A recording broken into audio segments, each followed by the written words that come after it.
Bom dia, graça e paz a todos, em nome de Jesus.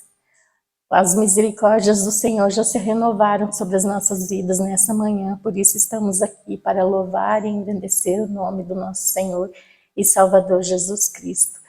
Feche seus olhos, vamos orar. Senhor Deus, nesta manhã, Pai, nós nos apresentamos a Ti, queremos apresentar essa palavra aqui, iremos meditar nesta hora, Senhor. Que o Teu Santo Espírito venha falar aos nossos corações, às nossas vidas, Senhor, aquilo que precisamos ouvir e aqueles que irão, porventura, ouvir ou já estão ouvindo, Senhor, em nome de Jesus, que Teu Santo Espírito esteja falando, ó Pai, porque a palavra por si própria fala aos nossos corações e ela não volta vazia, Senhor, por isso nós oramos e pedimos a Ti, Senhor. Faz, Senhor Jesus, com que essa palavra entre em nossa mente, no nosso coração e se torne prática em nome de Jesus. Muito obrigado, Senhor. Amém. Vamos meditar hoje no livro de Gênesis, no capítulo 37. Eu não vou ler o capítulo todo assim de imediato, mas nós iremos conforme vamos meditando, lendo a palavra. E eu separei ele em 4 partes, o capítulo de Gênesis, não, em 5 partes, o capítulo de Gênesis 37. E esse livro, esse capítulo, ele conta como José foi vendido pelos seus irmãos. Esse capítulo também mostra a intriga na família de Jacó e o cuidado de Deus com a vida de José. A história começa com uma grande traição familiar, mas mostra como Deus, em sua infinita graça e misericórdia, usou essa situação para conduzir todas as coisas no cumprimento do seu propósito. José era o filho de Raquel, a quem Jacó mais amava. E por isso, então, nós vamos ver essa história hoje. E vamos fazer ela em 5 partes para que nós possamos entender bem esse capítulo de Gênesis 37. Então, o tema, eu dei o mesmo tema, José vendido pelos seus irmãos, porque é isso que esse capítulo fala. Nós sabemos que ali Deus estava preparando algo lá na frente, era um mistério a ser revelado. E começamos então com a primeira parte. A primeira parte é a intriga na família de Jacó, do verso 1 ao verso 4. Vamos ler? Habitou Jacó na terra das peregrinações de seu pai, na terra de Canaã. Esta é a história de Jacó. Tendo José 17 anos, apacentava os rebanhos com seus irmãos, sendo ainda jovem. Acompanhava os filhos de Bila e os filhos de Zilpa, mulheres de seu pai, e trazia más notícias deles ao seu pai. Ora, Israel amava mais a José que a todos os seus filhos, porque era filho da sua velhice, e fez-lhe uma túnica talhar de mangas compridas. Vendo, pois, seus irmãos, que o pai o amava mais que a todos os outros filhos, odiaram e já não lhe podiam falar pacificamente. Então José tinha 17 anos quando ele estava ali, junto com seus irmãos, apacentando os rebanhos do seu pai. E aqui a palavra do Senhor fala que ele acompanhava ali os irmãos, só que ele trazia más notícias dos seus irmãos ao seu pai, porque provavelmente os seus irmãos não agiam corretamente, não se comportavam corretamente, e diz que, então, José trazia más notícias dos seus irmãos ao seu pai. E por isso, os seus irmãos já não gostavam muito de José. E o que fez com que isso se tornasse pior ainda, é o que diz aqui no verso 3. Ora, Israel amava mais a José que a todos os seus filhos, porque era filho de sua velhice. Então aqui diz que Jacó amava muito mais José do que os outros, porque era filho de sua velhice, e ainda era filho de Raquel, a quem ele muito amava, que ele muito amou. E vendo seus irmãos que seu pai amava mais ele, eles se irritaram. e Jacó ainda vai e faz uma túnica de mangas, talhar de mangas compridas para José. E então seus irmãos ali ficaram mais irados, e aqui diz que odiaram, continuando no verso 4, vendo pois seus irmãos que o pai o amava mais que a todos os outros filhos, odiaram-no, e já não podiam falar-lhe pacificamente. Então já não podiam mais falar com José de maneira pacífica, mas eles foram guardando mágoa, rancor no seu coração, por inveja, ciúme de José. E isso foi prejudicando cada vez mais ali a convivência entre os irmãos. E hoje não é diferente. Muitas famílias estão vivendo essas intrigas nas famílias, e muitos irmãos nem se falam mais. Há intriga entre eles, há confusão, há discórdia, muitas vezes por ciúme, por inveja, por achar que seu pai gosta mais daquele ou gosta mais daquele outro, e muitas vezes isso acontece em nossas próprias famílias, mas Deus não se agrada disso. E ali os filhos de Jacó, estava acontecendo isso, e o favoritismo de Jacó por José alimentou a ira e a inveja no coração dos seus irmãos. E assim, algo que eles foram guardando, foram gerando em seu coração uma grande mágoa. Eu acredito uma grande mágoa, uma grande revolta a respeito disso. E por isso, eles já não podiam conversar com José pacificamente ou se comportar de uma maneira que dissesse: nós somos todos irmãos, temos que viver em união, temos que viver unido, um ajudando o outro, apacentando os rebanhos do nosso pai ali cordialmente. Não, mas eles começaram a guardar em seu coração toda essa mágoa, todo esse rancor. E isso foi se agravando cada vez mais quando José teve um sonho. Então essa é a segunda parte, os sonhos de José, do verso 5 ao verso 11. Teve José um sonho e relatou aos seus irmãos, por isso o odiaram ainda mais, pois lhe disse: rogo-vos, ouvi este sonho que tive. Atávamos feixes no campo, e eis que o meu feixe se levantou e ficou em pé, e os vossos feixes o rodeavam e se inclinavam perante o meu. Então lhe disseram seus irmãos: reinarás com efeito sobre nós? E sobre nós dominarás realmente? E com isso tanto mais o odiavam por causa dos seus sonhos e de suas palavras. Teve outro sonho, e o referiu aos seus irmãos, dizendo: sonhei também que o sol e a lua e as 11 estrelas se inclinavam perante mim. Contando ao seu pai e aos seus irmãos, repreendeu o pai e lhe disse: que sonho é esse que tivesse? Acaso veremos eu e a tua mãe e os teus irmãos a inclinar-nos perante ti em terra? Seus irmãos lhe tinham ciúmes, e o pai, no entanto, considerava o caso consigo mesmo.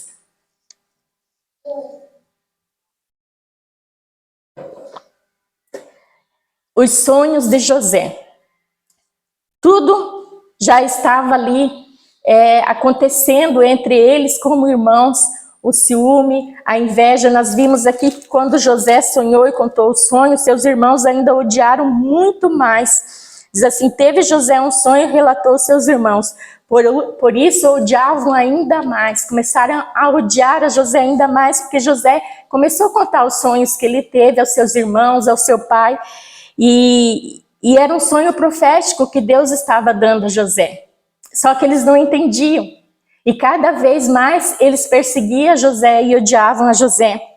Até o seu pai o repreendeu dizendo: por acaso nós nos inclinaremos diante de você?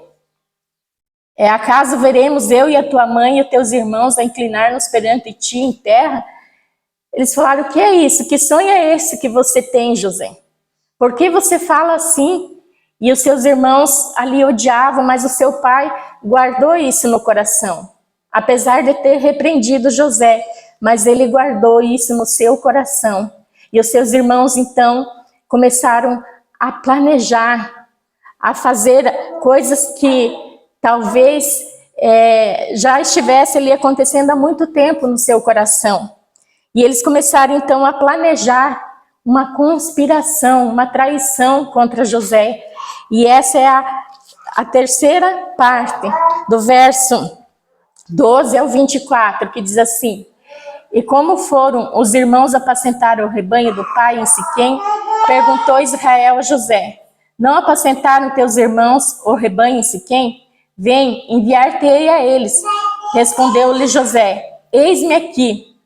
Disse-lhe Israel: vai agora e vê se vão bem teus irmãos e o rebanho, e traz-me notícias. Assim ouviu do vale de Hebrom, e ele foi a Siquém. E encontrou José um homem no caminho, que andava errante, me perdi aqui, desculpa, irmãos, errante pelo campo. Ele perguntou: que procuras? Respondeu: procuro meus irmãos. Diz-me, onde apacentam eles o rebanho? Disse-lhe o homem: foram-se daqui, pois ouviu-os dizer: vamos a Dotã, onde seguiu José atrás dos irmãos e os achou em Dotã. Então José faz a vontade do pai, diz: eis-me aqui. E Jacó manda José procurar os seus irmãos. Siquém localizava-se a 80 quilômetros de Hebrom. E então Jacó envia José ali a ver o que estava acontecendo com seus irmãos. E José vai a Dotã, só que vai a Siquém, chega ali e não encontra seus irmãos. E um homem que andava pelo caminho falou para José: eu vi os teus irmãos falando que eles vão para Dotã. Então José foi a Siquém e não encontrou, e ali o homem falou para ele: seus irmãos, eu vi eles falando que eles vão a Dotã. Eles foram para lá porque era uma via comercial muito importante naquela época, usada por comerciantes que seguiam para o Egito. E assim, aqui não relata exatamente o que os irmãos de José foram fazer ali, mas Dotã era essa rota de comércio. E eles procuraram ir para esse lugar para fazer algo.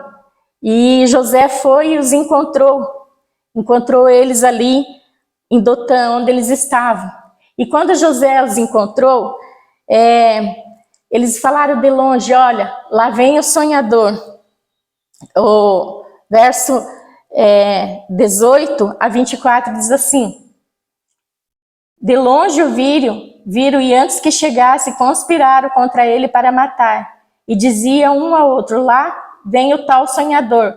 Vinde, pois, agora, matemo-lo e lancemo-lo numa dessas cisternas e diremos: um animal selvagem comeu, e vejamos em que lhe darão os seus sonhos. Então eles falaram, quando eles viram José vindo de longe, eles falaram: olha, lá vem o tal sonhador. Vamos pegar ele, vamos matar e vamos ver no que vai dar os seus sonhos. Então ali eles tentaram fazer algo para que José fosse exterminado, e junto com José os sonhos de José. Nós temos sonhos, e sonhos muitas vezes de Deus. E muitas vezes acontece que pessoas que estão ao nosso lado, talvez até os nossos próprios familiares, assim: ah, sonhador, o que você está sonhando? E tentam matar os nossos sonhos. Mas os sonhos que são de Deus, ninguém consegue matar. Porque Deus, ele tem um propósito, Deus tem algo tremendo para fazer através dos sonhos de José. Eram sonhos proféticos. E José sonhava os sonhos de Deus. Mas os seus irmãos não entendiam isso. E procuravam conspirar contra ele e matar José, para que os sonhos dele não se cumprissem. Olha lá, vem vindo o tal sonhador. E então eles ali estavam assentados. Do versículo, daí vamos para o quarta parte: José é vendido pelos seus irmãos, do versículo 25 ao 28. Diz assim: ora, sentados-se para comer pão, olharam e viram que uma caravana de ismaelitas vinda de Gileade, seus camelos traziam aromatas, bálsamo e mirra, que levaram para o Egito. Então disse Judá aos seus irmãos: Do que nos aproveita matar o nosso irmão e esconder-lhe o sangue? Vinde, vendemos aos ismaelitas, não ponhamos sobre ele a mão, pois é nosso irmão e nossa carne. Seus irmãos concordaram, e passando os mercadores medianitas, os irmãos de José alcançaram e tiraram da cisterna e o venderam por 20 ciclos de prata aos ismaelitas. Esses levaram José ao Egito. Então, o plano que eles fizeram, eles sentados ali, comendo pão, eles pensaram, nós vamos fazer algo para resolver esse problema. E para eles, José era um problema, porque José levava a notícia deles para o seu pai, e eles não se agradavam disso. Então eles falaram, vamos dar um jeito de acabar com José, assim acabamos com o problema, acabamos com os sonhos dele, que ele disse que nós vamos se dobrar diante dele, isso não pode existir. E então eles, ali na sua mente, eles maquinaram uma conspiração, uma traição, para vender José, para matar. Só que então, Rubem, que era o mais velho, falou, não, o que vocês vão fazer? Não vamos manchar as nossas mãos com o sangue do nosso irmão. E Rubem, como o primogênito ali, responsável, ele tentou amenizar a situação. Mas enquanto Rubens foi para longe, aqui diz no versículo que eu li antes, que enquanto ele foi para longe, seus irmãos então jogaram ele na cisterna, e quando estava passando esses mercadores que iam para o Egito, os mercadores ismaelitas, Judá falou, em vez de nós matarmos José e sujarmos as nossas mãos com o sangue do nosso irmão, vamos vender ele. E tiraram então José da cisterna e venderam José para os ismaelitas. E para eles, aquele problema tinha se acabado. Mas surgiu um problema maior ainda com tudo isso. Eles venderam José aos comerciantes para lucrar, através da desgraça do seu irmão, alcançar algum lucro, algum benefício. E venderam José, ali a palavra que diz, por 20 ciclos de prata.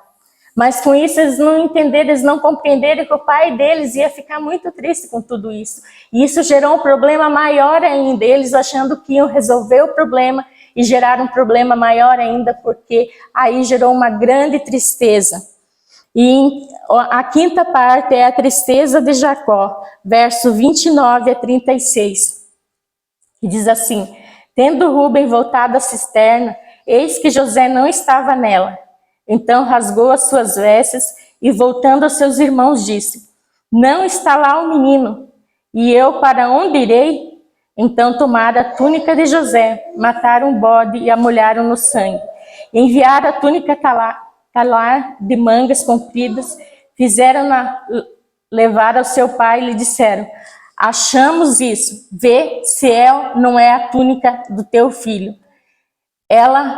Ele o reconheceu e disse, é a túnica do meu filho, um animal selvagem o terá comido. Certamente José foi despedaçado. Então Jacó rasgou as suas vestes, se cingiu de pano de saco e lamentou o filho por muitos dias. Levantando-se todos os seus filhos e todas as suas filhas para o consolarem. Ele, porém, recusou ser consolado e disse, chorando, descerei o meu filho até a sepultura. E de fato chorou seu pai. Entre mentes, os medianitas venderam José no Egito a Potifar, oficial de Faraó, comandante da guarda.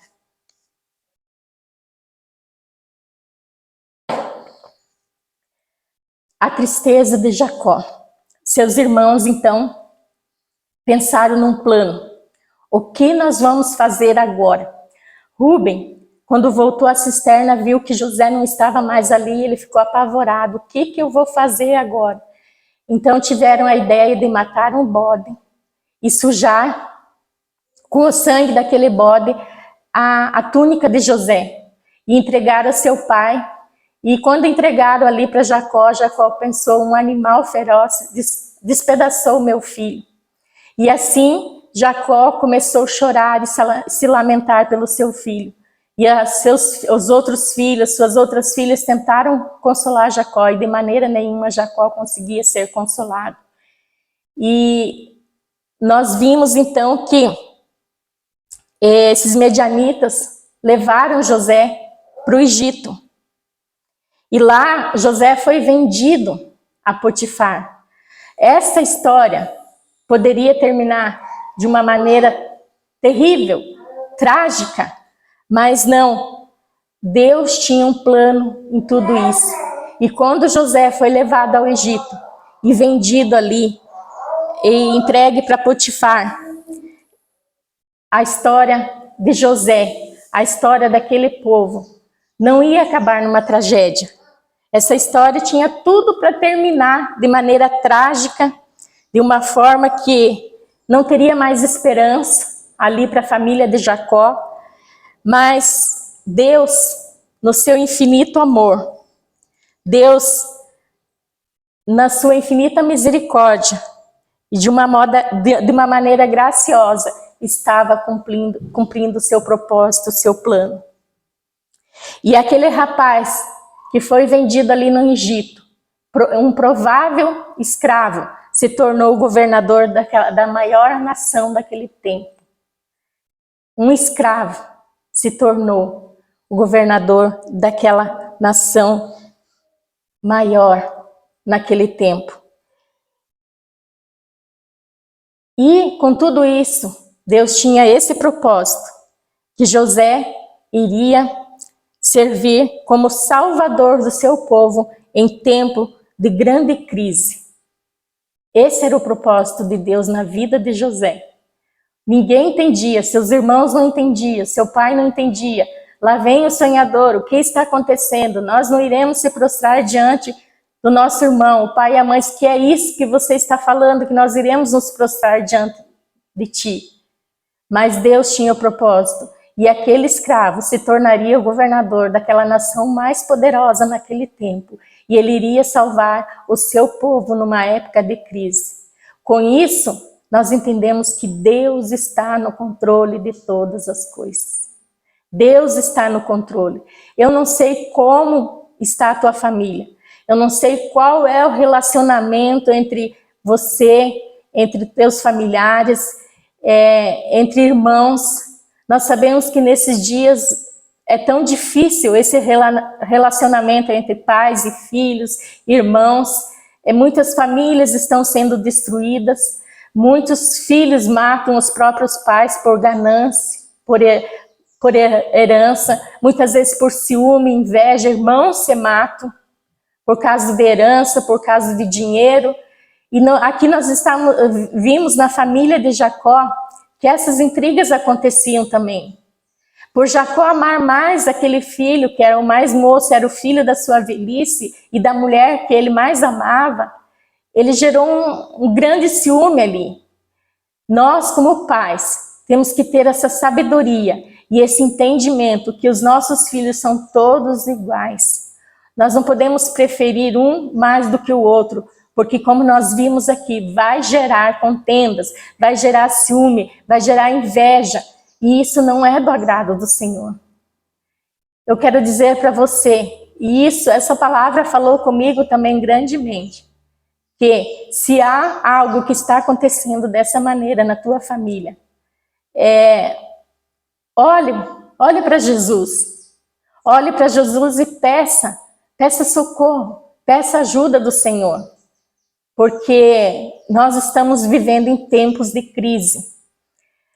E assim como José foi vendido ali por 20 ciclos de prata, nós conhecemos uma história parecida com essa. O nosso Senhor Jesus, o nosso Senhor e Salvador Jesus foi vendido também por 30 ciclos de moedas de prata também. Jesus também foi perseguido. Jesus também foi vendido, mas ele venceu. Ele venceu, ele se tornou vitorioso e por isso ele nos salvou também. E através de Jesus Cristo, hoje nós temos essa esperança de uma vida gloriosa diante do Senhor. Por mais que passemos por lutas em nossas famílias, por mais que passemos lutas com os nossos irmãos, talvez até não seja irmãos na própria família, mas de sangue, mas muitas vezes irmãos em Cristo, muitas vezes passamos lutas também. Mas nós sabemos que um dia tudo isso vai acabar, porque a nossa esperança está no Senhor Jesus, que é o nosso Salvador. Ele sim sofreu por nós, morreu naquela cruz para nos resgatar. E em Efésios 2, do 8 ao 11, diz assim, Efésios 2, do 8 ao 11 diz assim, assim mesmo se humilhou, tornando-se obediente até a morte e a morte de cruz.